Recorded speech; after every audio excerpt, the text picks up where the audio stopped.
Thanks everyone for joining. What I'm going to try and do in the minutes that we have together is hopefully debunk some of the misperceptions that people have about markets and hopefully maybe ease some concerns that you may be feeling as we're heading into this. So this is a presentation that I've been delivering really since November.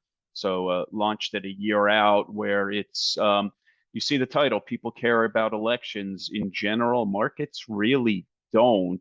I'm going to spend some moments proving that to you, hopefully, and then trying to give you a sense of the types of things that markets do care about and where we are within that. So um, the first thing I want to remind everyone as we move into this, it may feel uncertain or volatile or very disconcerting. In general, the problems aren't actually new. So if you go to a Gallup poll, if you go to Gallup right now in the surveys, what do you think the most important problem facing the country today? It's not as if these weren't problems that have always existed in the US. So on the economic side, you get three answers. The economy in general, which is somewhat ironic given the strength of the economy. The high cost of living, I think we could agree with, even though inflation has come down. The federal debt seems to be a big one. And yet, if you look at some of my quotes, the founding fathers were worried very much about the same thing with regards to the high cost of living or inflation. Thomas Jefferson was railing against the central bank, calling it a deadly hostility. Madison believed the public debt was a public curse. Franklin concerned about inflation being a hidden gradual tax on all of us. The non-economic side, interestingly, immigration has shot to the top of that list. It was not there 6 months ago. Poor leadership, unifying the country. Again, same things that our founding fathers were worried about. Alexander Hamilton talked about immigration dividing the communities. John Adams said democracy never lasts long, it soon murders itself. George Washington said that distemper in the nation is incurable. So just to start, we may think we're living in the most uncertain or problematic or vitriolic or chaotic times. The reality is that's not the case. These problems are as American as apple pie. Now, I get the sense that investors believe that there's going to be a president or a party who comes into power that is going to be bad for the economy or bad for the financial markets. And the reality is anything but that. There's nothing in the data to suggest that to be the case. This is a scatter plot. It goes back to 1957 when the S&P 500 went live. And what it shows is on the x-axis economic growth in real terms during each of these administrations, and on the y-axis up and down stock market performance during each of these administrations. So the first thing I want to point out is the x-axis across the bottom. Notice that doesn't start at zero. It starts at 1.5%. So what does that mean? It means the economy has grown under every administration going back to 1957, albeit at different rates of growth. The stock market performance is probably what more people are focused on. I highlighted that zero line, and so it's pretty easy to see that just about every president experienced positive returns. I also show you a 10% line because at 10%, you're more than doubling your money within 8 years, so within 2 terms. And just about every president with a positive return is up above 10% per year as well. The only 2 observations of negative returns since 57 are under Nixon and George W. Bush. And of course, they both left office in recession. Both left office in pretty bad recessions. So other than that, the market has done just fine under both parties. Not only that, the range of returns that you get across administrations has generally been similar. These are rolling daily 1-year returns. So every day, what was the 1-year performance? Every one of those dots is a daily 1-year return. And what I would note is that they almost all get to experience at one point a year where they're up 40%. And they all have to experience at one point a period where they're down 15, 20% or even more. Very few get spared that. Interestingly, if you look at Trump and Biden, and I'm going to make this point again on one of the next slides, they had so far, very similar range of returns, and they both had to experience 20% declines in their second year in office. Excuse me. Trump in 2018, Biden in 2022, not because they became bad for markets, rather it's because the Federal Reserve was raising interest rates in 2018 and 2022. So far more often, it's what the Federal Reserve is doing that matters far more than what the administration is doing. People will often say to me things like, I'm going to sit out this election, or I'll sit out the year. Of course, that has been a very bad idea in 2024, as I suspected it might be. I've also heard other things like, I'll invest when my preferred candidate wins or my preferred party wins, which has obviously been a bad approach to investing. We all know that it's time in the market that matters more than anything else. What this chart is showing you, and I understand it's an extreme illustration. That was the point. I was trying to find something that looked extreme. If you go back to 1896, which the Dow Jones Industrial Average does, fortunately, 1896 is when Grover Cleveland was ending his term, and you put $10,000 in on a price return basis only, so not even including dividends, that 10,000 today is worth 10 million. If you were just buy and hold, fully invested, that's the gray line. Now, what if you only invested when the Democrats or the Republicans were in office? Those are those two blue lines down at the bottom. You ended up with a couple of $100,000. And that's because you just missed far too many good times in the market. If you were a Democrat in the 80s, you missed the Reagan years. If you were a Republican in the 90s, you missed the Clinton years. So doing so is really a bad approach. Now, you may be thinking to yourself, who actually does that? Hopefully no one, but the line of questioning suggests to me that people consider it. And I will tell you, a number of people told me, I don't want to be in the market in 2024. And again, that has not been a good approach. Now, this whole idea of the most important elections of our lives, that hasn't really been the case, or hasn't been the case for markets. And I know that a lot of people get concerned every 4 years. I remember in 2016, Hillary Clinton saying if Trump won, he would treat the economy like one of his casinos. We'd all go broke.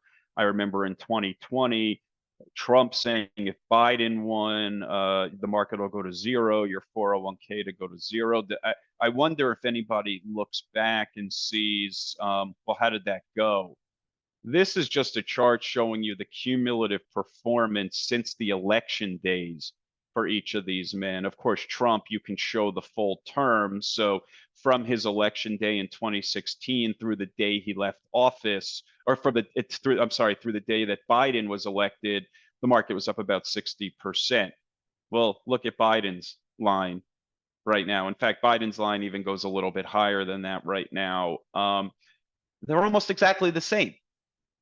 They not only have they gotten to about the same levels, the patterns minus COVID have been almost exactly the same. Strong out of the gate, Fed raises rates, come down, recover from that, and end the term strongly. It's remarkable. And again, I'm hearing it right now too. Is one of these guys better for the markets? I'm even hearing people say right now that the market is up because the expectation is that Trump may win, Really? Well, the market was up under both of these men. It doesn't seem like it matters. Now, some might say market leadership has changed recently because of that.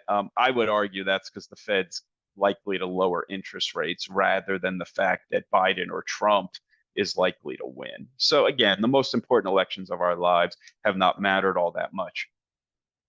I tend to hear from people, they say, that's all well and good. You're making broad generalizations about the market, but surely there has to be nuance. Surely there has to be sector or industry calls that make sense based on who wins. And I'm often asked for those calls. I don't like to make them because in my experience, what I have found is that the obvious sector industry calls are often wrong. Consider the chart on the left, which is showing you performance under Trump of clean energy or traditional energy. I think most people would have thought traditional energy would outperform under Trump. The opposite happened. Consider the chart on the right. I think most people would have thought that clean energy would outperform under Biden. Well, traditional energy outperformed by a lot. So I just try to be mindful to focus on other things beyond just perhaps some policy wishes of an administration. Focus far more on the direction of the economy, what the Federal Reserve is going to be doing when I make sector or industry calls rather than focusing on a policy platform. And largely that's because we don't re-engineer the economy. We don't elect autocrats. We don't give them the ability to do whatever they want. They tend to have to pick a handful of things that they want to get done and focus on. The chart on the left is showing you that we don't radically re-engineer the U.S. economy. It's the breakdown of U.S. GDP. The top is us, that's consumption. The middle part is business investment. The bottom is government spending.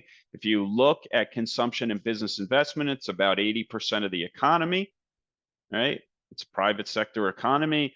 The bottom 20% is government spending. The reality is it's remarkably stable, right? We do not radically re-engineer the economy. The chart on the right is showing that even when we have single party rule, which I highlight, the number of substantial bills as defined by the Pew Research Center does not jump up. Again, you get the opportunity to get a couple of signature things accomplished. And then you tend to lose power in the midterms anyway. I know a lot of people worry about the debt, so I just wanted to make a handful of comments on the debt. This is looking at the deficits as a percent of GDP every year, which of course leads to the debt increasing. So the top line there, most of the time, the darker line is what we spend as a percentage of GDP. The lighter blue line is what we bring in, tax receipts as a percent of GDP. The gap is either a deficit or a surplus, in most instances a deficit. And I color coded it based on whether a Republican or a Democrat presided over it. And so I wanted to make just 4 quick points about the debt. The first is I don't think either party can really claim fiscal responsibility. The second is a lot of the big deficits have been run since 09, 08 really, and those were really in response to 2 terrible events, the Great Recession and the pandemic. So before we get too worried about this, let's be at least happy that we live in a country that can respond to these crises and borrow at low rates and help the economy. But yes, that has led to the debt going up pretty significantly. We're now at 35 trillion, which is a large number. But if you consider total household net worth in this country, which is 150 trillion, it may not be as much. It may not be as concerning, and I'm certainly not concerned about it.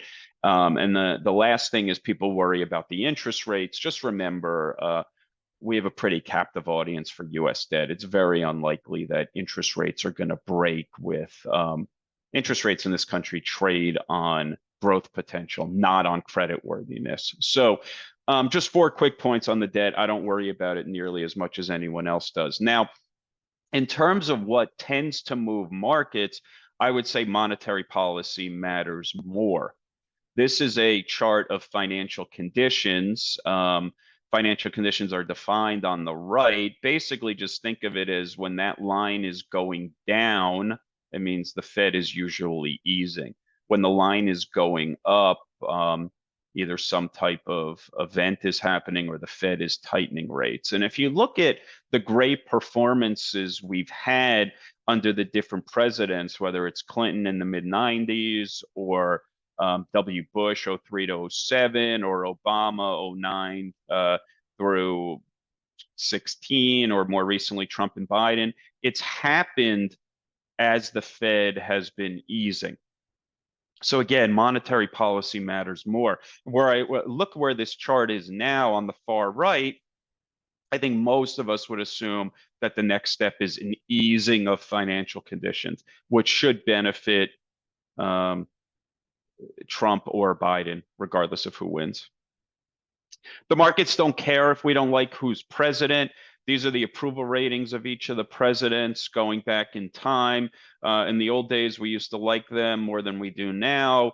For the most part, Obama, Trump, and Biden kind of hovered in that 35 to 50 area for a while. The good news is, if you look at the chart below, the market actually does best when the president's approval ratings between 35 and 50. So we don't have to like who's president. If you have friends or known investors or loved ones or whoever else that are upset in November, you could say, well, the good news is the market prefers it when more than half of us don't like who's president. Couple of final points. When an administration starts matters most. If politics mattered so much, then how do these two gentlemen have very similar returns under their administrations? They've had very little in common politically. It's because their terms began in recessions when stocks were cheap, when the Fed was restoring health to the economy, and they both benefited from good demographics. So to me, that's what matters. And if you think about Biden, his term, in essence, began coming out of a recession. Stocks were cheap. Fed was helping, good demographics, and the market did just fine. So where are we now? Term not beginning in a recession, but probably in a slowdown. Stocks aren't necessarily cheap, but I wouldn't say overly expensive. The Fed's going to be easing and good demographics. So to me, that matters more. And when I say good demographics, this is a country right now that has a lot of 30-year-olds and a lot of 60-year-olds who tend to buy stocks. And then finally, I always try and push back against this uber focus that we have in this country around politics, because I think we lose sight of all the interesting things that happen. And so I just wanted to take a step back and look at, just since the 08 election, 16 years ago, all the innovations that have happened, whether it's cloud computing or 3D printing or virtual meeting software that allows us to do this, gene editing, artificial intelligence, and on and on. Some of these were great investment opportunities. Some of these just changed the way we operate as a society. And so, from my perspective, I can't wait to see what the next 4, 8, 12, 16 years brings. And that's regardless of who's going to be occupying the executive branch of government. So thank you. I will turn it back over.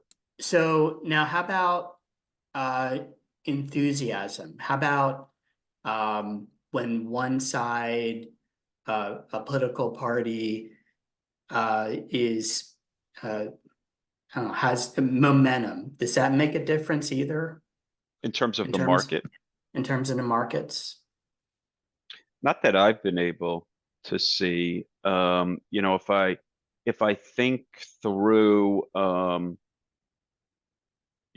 trying to think. If you think about what are some of the big momentum elections? Well, I saw in your chart, so 9/11. So Yeah. I saw the approval rating for Bush, it climbed up to 80%. Right. And so at that time, the market, so the approval rating had jumped, but the market really went down significantly. Yeah. At that time, just Yeah. because the Totally. economy kind of froze for like 30 days. Yeah, exactly. Yeah, I don't think it sometimes there's events outside of what the market is focusing on that causes momentum to build or people to become excited. But to me, that's not what tends to drive markets. I know a lot of people have indicated that the assassination attempt over the weekend and Trump's ability to come out appearing stronger after it may be what's driving the markets right now. And in my opinion, this is very classic, a market that's responding to inflation finally back to where it is and the Federal Reserve likely to cut rates. I wouldn't categorize this as a market that's focusing on that specific event. Okay. One more question for you, because it has something to do with parties and a change of strategy, perhaps. But we have some pretty dramatic wars going on in the world, and so the Republican Party and especially Trump has discussed he does not want to be involved with that and however that will work out. However, if the freezing of money to Ukraine takes place, but how does something like that fit into the picture of the markets?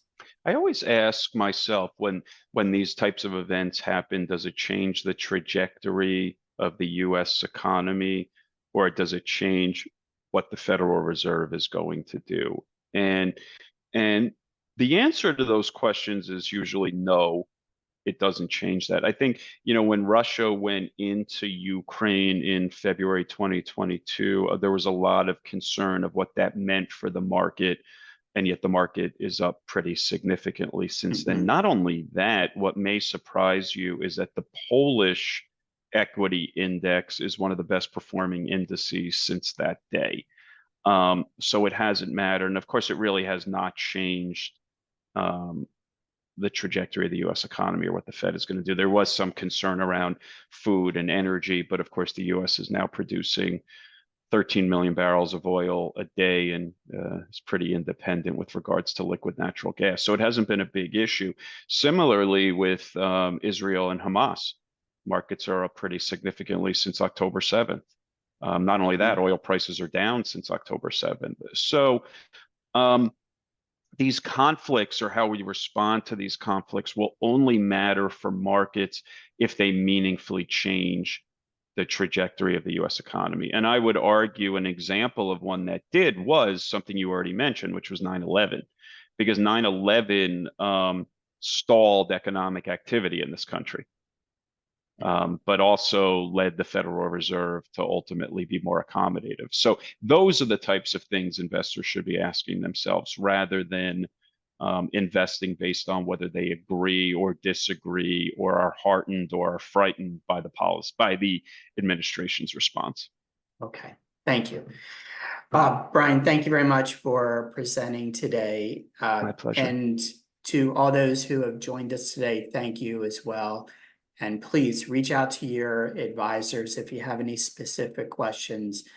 Your advisors will get right back to you with anything you wish to know. So thanks again, and look forward to our next quarterly webinar, which I believe will be in October. So have a great day, everybody.